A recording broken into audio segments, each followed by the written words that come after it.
Welcome to Graphic Policy Television, GPTV. I'm Brett. As I said, we're bringing you a whole bunch of videos and suggestions of cool items for you to get that geeky person in your life for the upcoming holidays. Next up, we're going to be talking about toys. I'm, of course, a huge toy fan. One of the great regrets in life is I still don't have all the toys I gave up when I was a kid. And let's face it, the toys from the 80s, when I grew up, are just nowhere near the level of what is coming out today. A perfect example of that is DC Comics Icons line. So this is the first wave of toys that came out. DC hooked us up so I can show them off and basically talk about how awesome they are, because boy are they. So DC Comics Icons lines are, of course you can play with them as a kid, but they're really geared towards collectors and adults in mind. At least I think so. Prices range from $20 to $30 depending on what you get. These 4 figures I found anywhere from $20 to $25 depending on where you get them and how difficult they are to find. So this first wave is a really interesting mix of figures, I have to say. We've got Batman, we've got Deadman, next is Green Arrow, and then finally Mr. Miracle. Now, obviously Batman and Green Arrow probably have a bit more of name, people know who those are compared to Deadman or Mr. Miracle. But all 4 I would consider to be classic characters that really just, show the variety of the DC universe and comics as a whole, though they might all be male characters, and interesting enough, white male characters. Their histories and who created them and their use in comics are so varied and out there. The thing that I love about the DC Comics Icon line is not just that the figures are so detailed and just sculpted amazingly, but the accessories that they come with are just top-notch. Now, all 4 of these are based off of designs by Ivan Reis. That's one thing that's really cool that DC does with their toy lines, is they'll often have a line of toys kind of based off of one artist's creations. So all these are just this Ivan Reis's amazing designs. And you can see with Batman, I'm going to kind of show each of them off. The accessories are awesome. And I'm going to take the Batman particularly out. For those who don't know the history of Batman, of course, he's one of the most iconic comic characters in creation. He's currently has an amazing run going on with Scott Snyder and Greg Capullo in the Batman comic series. Of course, there's the Gotham TV show. He'll be out next year on the big screen again in Batman vs. Superman, Dawn of Justice, where Ben Affleck is going to be taking up the cowl. But the character has been around for a really long time. Created in 1939, debuted in Detective Comics number 27. He was created by Bill Finger and Bob Kane. Let's actually get the figure out. They always make these really difficult to get out of the packaging. I've never quite understood why. I feel like you need a degree in engineering often.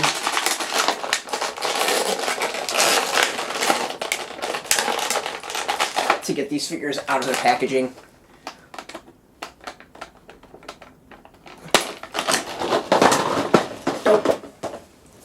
We're going to need that. Alright. So first things first, the amount of articulation on all these figures are top-notch. You can see we've got leg movement, we've got knee movement, the ankles can move, the foot can move, arms can move in multiple locations, wrists can move, and waist can move in a whole bunch of different ways. So the amount of posability on these figures are just unreal and top-notch. Absolutely amazing in so many ways. It's awesome. It's impressive. It's awesome. The figures just blow away anything I had as a kid. You can even see what we've got for some of these figures. So Batman, you can replace his hands so that he can carry his batarangs and grapple guns. Deadman also can replace his hands, and we can do some cool things. We're going to put up Deadman next. But, just the sculpting's amazing. The amount of movement's amazing. The amount of articulation is really cool. The fact that you're able to remove their hands and replace it with different hands. You can see I popped off his wrist.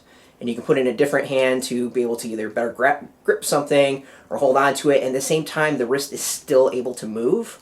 So not only can you pull it out and put a different hand on, but the hand still has the ability to move back and forth. I mean, that's a hell of a lot of construction to put these things together. They're really, really thought out amazingly well to just degrees that I blows my mind. I mean, the quality is just absolutely amazing. So up next we pull out Deadman. So Deadman is a character who's also been around for quite a long time. One that's probably not as known to folks. So he was actually created in 1967. Stranger Adventures number 205. It was created by Arnold Drake and Carmine Infantino. In his story, he was actually one of the first known instances of drug references under the Comics Code Authority. He was a trapeze artist that wound up being murdered, winds up dying, and then he kind of has to make up for his life and do good deeds by possessing people's bodies.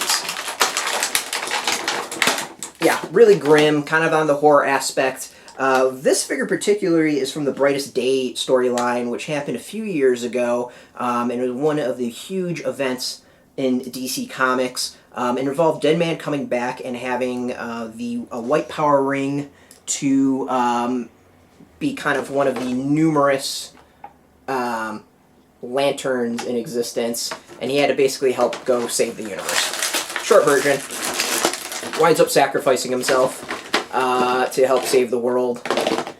So this figure is kind of cool in that you have your ability to possess other toys. As messed up as that is, we can see Deadman is now possessing Batman. So we have our Deadman Batman. So yeah, again to that whole, these are kind of more geared towards adults. I think this is nice evidence of that case. His is pretty simple though. There's the possession thing, whatever you want to call it, and just some hands to replace his current ones so that he has open hands to use. That's about it for this figure. So you don't get tons with him, but again, we've got tons of posability. The waist can go back and forth. The legs are really maneuverable. His ankles don't, or his lower legs don't quite twist the same way that Batman's does. So there's not quite as much movement, but still what exists, I mean, even the knees move from not just like one joint, but there's two joints on the knees. It's impressive stuff. It's absolutely amazing stuff. So you can have Deadman actually doing some trapeze if you want. Green Arrow. Green Arrow, of course, people know the Arrow TV show. Really, really popular on the CW right now. Arrow's been around for a really long time. Oliver Queen debuted in More Fun Comics, number 73 in 1941, created by Mort Weisinger and George App. But Green Arrow really found its popularity in the 60s and 70s under the direction of Neil Adams and Danny O'Neill, who did some amazing things with Green Arrow, especially in the social justice area. I know many people have issues with their comic book characters being socially aware and conscious. Well, that was kind of Green Arrow's shtick. You're seeing it a little bit more on the TV show, but you don't see it quite to the levels. Green Arrow is about as left can be when it comes to his politics, and has no problem talking about it, and it worked great because then you also had the somewhat conservative Green Lantern, and they would team up with Green Arrow, Green Lantern. Great stories. And they would go back and forth. It was, that liberal person and that conservative person. So it was classic comics. I loved them. Absolutely fantastic stuff. You just don't quite see writing like that anymore, unfortunately. And again, we need a degree in engineering to get him out of packaging.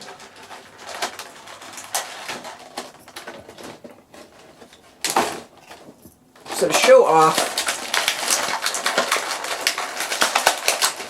I think one of my favorite figures out of this bunch is Green Arrow, and partially because of the accessories that you get with him. Not only do you get his bow, which many folks would just leave things at, and you get some options for his hands so he can actually carry the bow, but you get arrows. You actually get separate arrows to put in his pouch. So to show off that this is so much more than toys for kids, and that you could, if you want, let's see if we can do this. We've got one hand, we've got two hands. Let's replace his hands.